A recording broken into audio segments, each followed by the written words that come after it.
Welcome everybody, this is How to English with Gav Em. It's a podcast about teaching and learning English as a foreign language. All opinions stated are personal and source materials will be referenced where possible.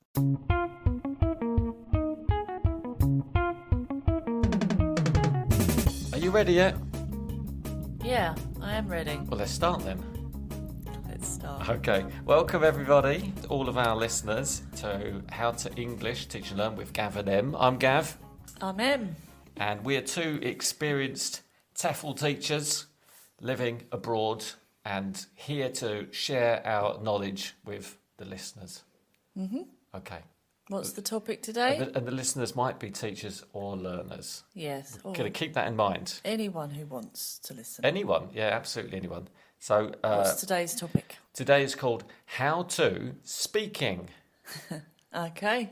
So this should be a really easy one to talk about because it's about talking about things. Yeah. Well, I actually found it quite difficult to come up with a lot of ideas. So I hope you've got loads of ideas for us. Well, this is sort of the last not the last, of course, episode, but the last in a series that we've been discussing. We've been through a lot of the, what would you call it, nuts and bolts of teaching. So we've done learning. We've done listening, we've done writing and reading and listening, and we've already said listening. Grammar. So I think speaking seems to be the one that everybody wants. Yes. And should be the easiest one to talk about. But especially my students, that's all they want to do. Well, that's what they say they want, isn't it? I think that's what they come to the first lesson and say, I want to speak. Every lesson they come to me and say, I just want to speak. That's so all they what seem do to you do then if they say that? Is that what you do? We just speak, yeah. You do. We just have a good old chin wag. Mm. Where's the teaching part of that? Guidance. How? Well, we choose a topic either from something that they're already talking about, that we're discussing something, and I say, oh, tell me a bit more about that. How does that work? Can you describe it for me? And then I will guide them down the path of vocabulary and lexical groups until we've covered everything that I think is essential for that topic. Okay, so you don't prepare anything. You are just literally organically generating sometimes, this. Sometimes, especially with my groups, because I'm a bit less confident with them. Because I think if you've got 5 people, you can't possibly just say to one person, right, tell me everything about this topic, because then you've got 4 people just staring at you blankly or staring at their phones. Okay, well, that is a challenge, isn't it? I think to get a group interested in a topic if you are just having a speaking lesson. Yeah. I think, it's a challenge as a teacher, and perhaps as a student it's not always interesting. I think from the student's point of view, do you not think it must get a bit boring if you're in a group and you're just listening to another student talking about a topic that maybe isn't that interesting for you? Yeah, it could be. I think it's depends on the student, depends on their reason for having the lessons. I mean, if you want to just improve your English, it should be a matter of just practice. It doesn't matter what the subject. Enjoy it, whatever topic, even if it's needlework and something that might not appeal to you. Yeah, I mean, sometimes it's a combination that maybe the students aren't interested in the topic, but also that they don't have the language or the vocabulary to describe that. Like needlework is quite a niche subject, so they may want to contribute but not be able to because they don't know those words. So that's true. I think as a teacher you have to be mindful of that and maybe do a 15-minute exercise of the language for this topic. Be armed with crochet terminology and knitting. I think that's about all I know really. Needles, wool, and that's about it. Yeah, cast on, stuff like that. Okay. I don't know. But I mean, you can give your students all of that and they still have nothing to say about it. So it's a tricky one, I think, teaching speaking and what that actually is. Especially in groups, like I say, you've got the dynamics there are so much more complicated. It is. Are you thinking of this more of like a conversation class then? Because what do we mean when we say speak? speaking? Well, it's a really good question. What's a conversation class? Is that where you don't learn grammar? Because surely grammar is built into every sentence that we express. Yeah, I'm not exactly sure. I think the expectations of students in a conversation class is for it to be very relaxed and just about a topic, or, you know, more like social fun, sort of not the typical academic lesson. Grammar's not fun? No, not for students. I don't think they come thinking they're going to be doing like long exercises of grammar. Oh, it's a very traditional idea of teaching grammar, though. I'm not saying that you can't teach grammar in a fun way, but I think it's something that is marketed maybe by English language schools as being the fun side of English, you know, come and just chat with each other and have a fun conversation. Oh, so you don't focus on like form or use or, I don't know, like past participles and things like that. You're literally expressing, chatting, having conversations with people. That's what I think. I mean, that's what a really I think good way to my practice. students think about it, that they want fluency. They want an opportunity to be able to speak. But obviously speaking is a lot more than just conversation. Oh yeah, I've already started thinking like a thing that we typically teach and students typically learn is if you're in a cafe, if you're in a bar, if you're in a restaurant, these are all ordering. Yeah, actually, yeah, that's true. That's a good point. I was thinking of presentations. Yes. And you know, webinar type environments where you're literally just speaking for 30 minutes kind about of presentation. That's it, exactly. Yeah. So you've got like the social side of English speaking, and then you've got the business side. Yeah, and then there is, as you love to point out, and I'm going to do it before you, exam English, where it's a kind of weird combination of two things, which is kind of really formal and presentation style, but at the same time has to be in the style of a conversation, which is a bit artificial. And you can do academic exams as well. You've got business exams. And they have to do some sort of presentation for that, I think. Yeah, depends which one. Or you could be describing a graph, describe a map. That's It's very specific language. Speaking is a lot of things, isn't it, for a lot of different reasons. Yep. So that's something I think that's something to note, to take into account. I was going to mention YouTube videos as well. Like, you know, you see these influencers, they need to practice these. I have worked with somebody who did some YouTube videos and we did practice the language and it was a really interesting experience. Yeah, that's good. Online games, you need to speak sometimes to be able to play the game. Yeah.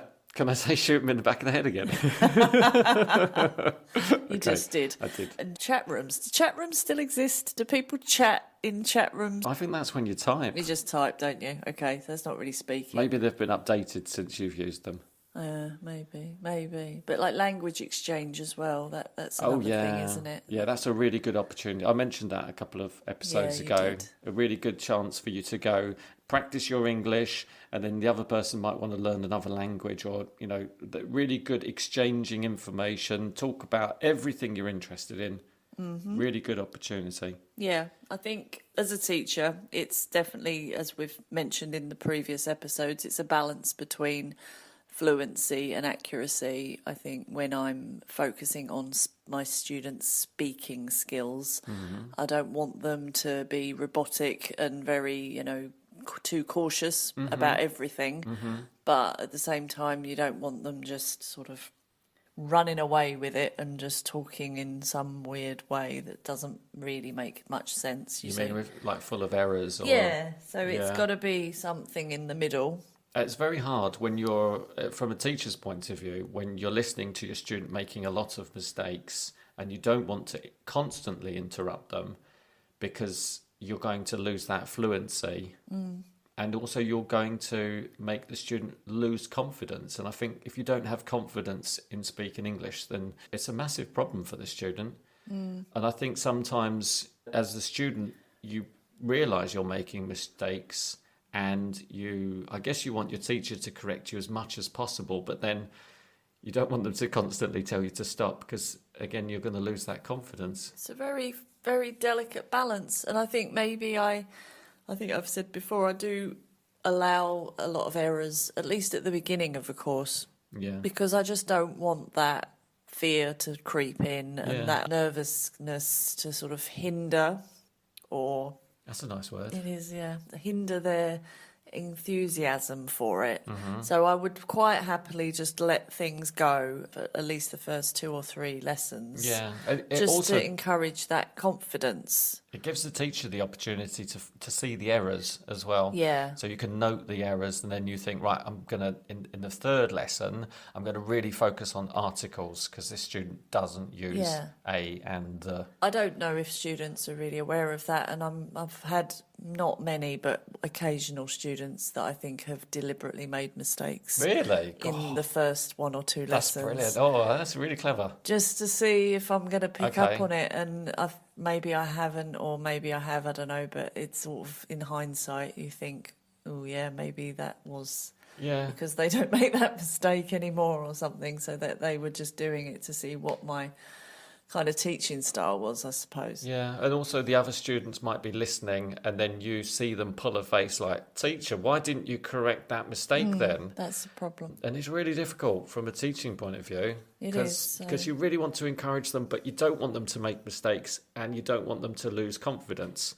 So that it's a balance that the teacher has to decide what's And I best. experiment. I sometimes do say to classes, I might not correct everything, so just, be aware of that, and don't hate me for it, but you're here to practice, and I don't want to just jump on everything and explain that that's the reason why you're not jumping on everything, because you want everyone to feel confident about it. Yeah, maybe it depends what you're actually doing in the lesson. Just trust that your teacher is giving you the opportunity to speak, and then other parts of the lesson will be focusing on language. As long as they are doing some kind of correction at some point. Of course, it should definitely be there, whether it's during speaking or afterwards when the student's finished.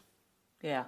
I was also going to say something else, but I've forgotten now. Well, I was going to say something else. Go on, so you carry on. are you going to remember what you were going to say, Probably or should not. I just say what I'm going to say? Keep going. Okay, I was going to ask you what you do with students who don't speak.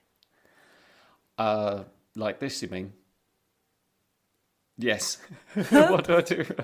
What do you do when there's a group of people, let's say like there's a group of 6 and there's 5 having the best conversation in the world, like chat, and then there's one person just sitting back or just I say, what do you think?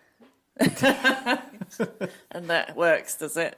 I do a lot of pair work when it's with groups, and that tends to solve the problem. Okay. Because if I was the student in an open class situation and there were a few other students and they all seem very confident and they're getting on well and the teacher's, just enjoying the conversation, and I'm sitting there thinking, oh, I don't know what to say, then maybe I would be the same. I would be very shy. Right. So you just need someone to be nice to you? Yeah, I think that's enough. I think if you're not in a big group, then it's easier just talking to one person. Yeah, definitely. I think the teacher needs to be aware of that. Yeah. Some students aren't very confident in big groups. No, and I feel bad when because there's different reasons. Sometimes they're not interested. Yeah. Sometimes they just don't have the ability. Yeah. Sometimes they're just tired. Yeah, and there could also be a very dominant student in the class, Yeah. which is a really good occasion to pair them off with somebody else, and then you get the other students working together. Yeah. Sometimes I think students are just very book-based or paper-based or Yeah. word-based, where they like to just see what they're doing and not just have to produce, Could conversation. be quite passive students where they tend to take the language on during the lesson and then they maybe work with it a bit more at home. And I think that you're not trying, as a teacher, you're not trying to mould these people into some kind of person that you want them to be. So if they're naturally just a quiet person... Yeah. Em, would you like a coffee? Thanks, Gav, but I only drink tea. Oh, yeah. Well, that could be arranged. Oh? Follow us if you're enjoying listening, watching, or reading Gav Em's How to English Pod. Visit ko-fi.com/How to English Pod. That's coffee, ko-fi.com/How to English Pod. And it would be lovely if you bought us a coffee or a tea to show us support, and you could even get a mention on our show if you'd like. I haven't got a huge problem with just letting them sit back, to be honest. Okay. I think I do try and, encourage them. I never point a finger and say, right, you, Oh, I do. give me an answer. Oh, I do all the time. I make sure. you? Yeah, I kind of go around in circles, and then I get the person on the left to answer something, the person next to them. I'll go all the way across the students, and then I'll randomly pick people, So and then I'll get them to pick each other. Your I'll really students mix it up. just know that that's what's going to happen. Yeah, they come knowing that they're going to be put under pressure. Yeah, I have a hard time doing that to people because, like you just said, if you were in that situation, you might not want to speak, and for somebody making me speak just would make me hate them. Yes. But at the same time, and then I'd stop going. Yeah, but I know that if you want to improve, you have to push yourself to I think you to do. get through that fear. But I also just think maybe they just need a bit of time sometimes. Well, Though I say that, I have had classes for years and I've still got quiet students that they're not going to do it. And I just don't think it's fair to say, well, don't come to my class if you're not prepared to talk. Do you find that they're better when they're in smaller groups, or if they're just talking to you, for example? Yeah, of course. I mean, some students will only talk to the teacher, and that's a bit of a problem, really, because you've often got a big group and there's only one teacher, obviously. And that's a challenge. Yeah, and I do try and explain that, if you were to just talk to the teacher, you'd only speak for 5 minutes each, every lesson, so that's not realistic. When we talk about speaking or talking, we're talking about the student talking. We're not talking about teacher talk time. No, sorry. Which we've always been taught should be a minimum. Yeah. I think it's another thing to explain at the beginning of a course that you have to talk to your peers, you have to talk to your classmates, or you're not going to get a lot of opportunity to talk. And as you say, if you've got shy students, then that's probably a good thing for them. Mm-hmm. But on the other hand, what do you do when you have a student that just wants to talk to you the whole time? And no matter how many times you say, yeah, thanks, all right, now just talk in pairs, and they're just still directing their conversation at you. I know, as you walk past them and they turn their head like they're still talking to you. And then you get questions that a student will ask another student, and the student will then just turn to you and give the answer, and you're like, why are you looking at me? I didn't ask you this question.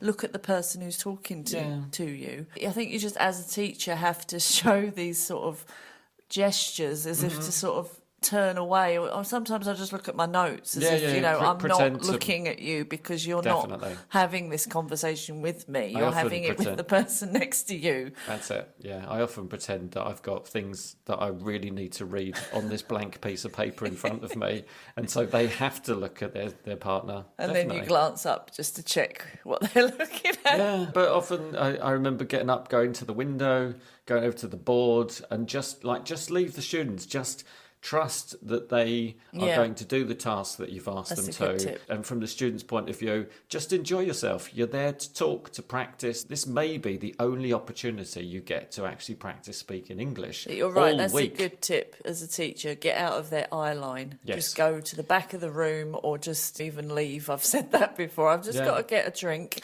And then you come back and you find they're actually talking to each other. Hopefully not in their first language. No, that's also it. But it's just about taking the focus off yourself as a teacher and making your students understand that they've got a lot to give to each other, and practicing together is a really, really good way of improving. Yeah. So what we're describing really is a kind of conversation lesson where you're sitting down with another person, you're forced to speak English because you want to communicate, you're sharing ideas, or like we said a bit earlier, it might be a bit of role play where you're at a cafe and you're ordering a drink and the other person says, what kind of coffee do you want, etc., which I think we mentioned before with role play in a previous episode.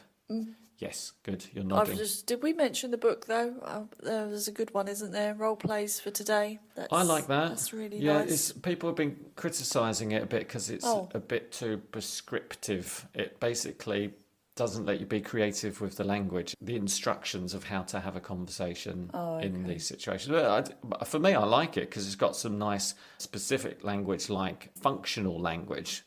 How do you use would and can and all of these words. Maybe for lower level it's good. Just a bit more support there. Kind of introductory, But Okay. some of the activities are good. You start with very formulaic introductions to, how can I help you? I'd like this. Would you like anything else? And then it lets you be a bit more creative with the rest of the activity or role play. So that's Okay. nice. Yeah. Any other resources? For speaking, Yeah. there used to be a really good app which was online. You used to upload a picture and then you could record your voice. I'm sure we could find a way of doing this anyway, even if it was via email, and then use your phone to record your voice. But get a picture of your family or a picture of you on holiday, and then you record your voice and you just talk for a minute or 2 minutes saying, so this was my last holiday when I went to Athens and I had an amazing time and we did this with my family, etc., etc. And then you can just send it straight to your teacher who can check it. Oh, okay. It's really fun, isn't it? It's a really It's nice like a idea. dictation app that transcribes it into... No, it was records the Oh, voice. it just sends the audio Yeah, file. yeah.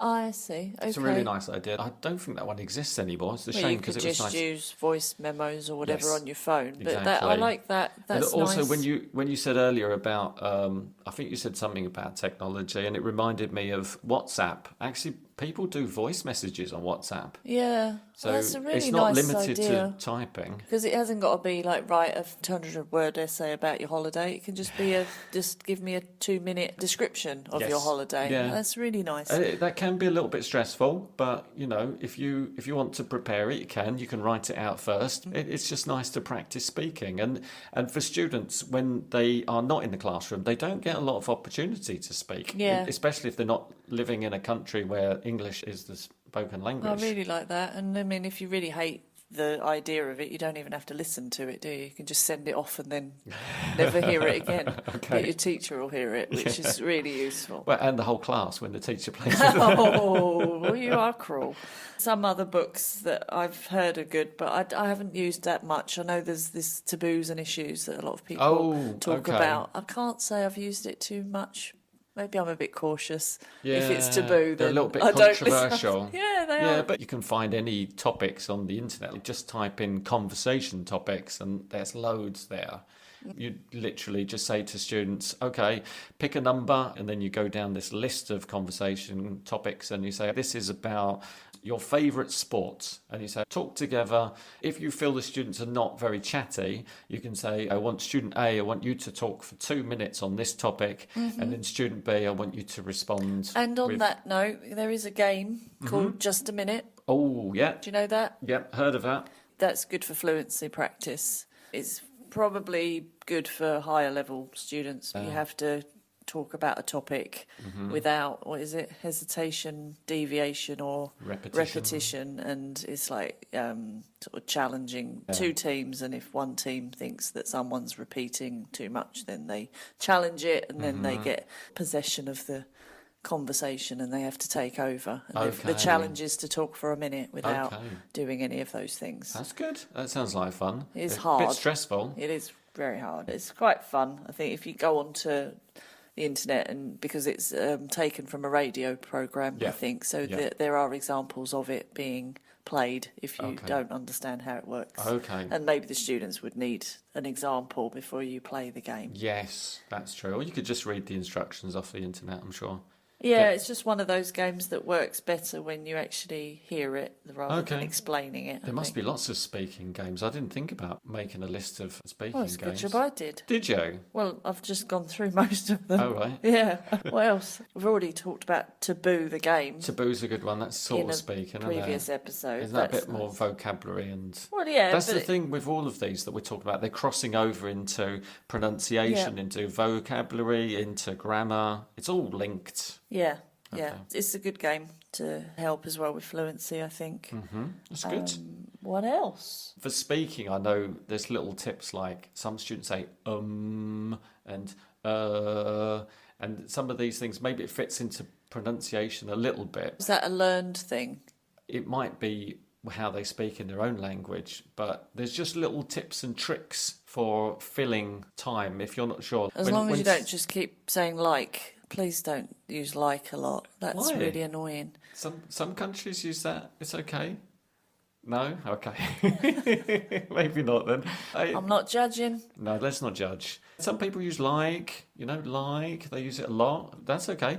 I was going to say, if you're filling for time, if somebody asks you a really difficult question, you say, that's a really interesting question. Or, let me have a think about that. And these are all speaking devices. I like it. You're right. And it's a nice aspect of speaking. So you can actually teach or learn speaking. Yes. On top of just speaking, there are tips and tricks. It's not like it's something that everybody can just do once they've learned grammar or once they've learned pronunciation. Yeah. Organising your ideas is a very specific thing. Showing interest. Yeah. Uh-huh. Lovely demonstration. Lovely demonstration. But it is important, isn't it? Very important. Because we've all had those students where you just talk to them about your weekend and they're just... Blank. Poker face. Totally blank. Yes, I know. A bit like what you mentioned in the previous episode when the student says to you, I fell off my bicycle last week and I broke my arm. And you're like, great sentence. But you need to respond in an appropriate way. These are speaking skills. They are, and you have to learn them. And as a teacher, I didn't realise all of this at the beginning. I think I just thought it was naturally there, and not every language. I don't think every language has that. No, maybe not. The way that it does in English anyway. Are you? Did you? Has it? Exactly. Oh, auxiliaries. Were they? Yeah.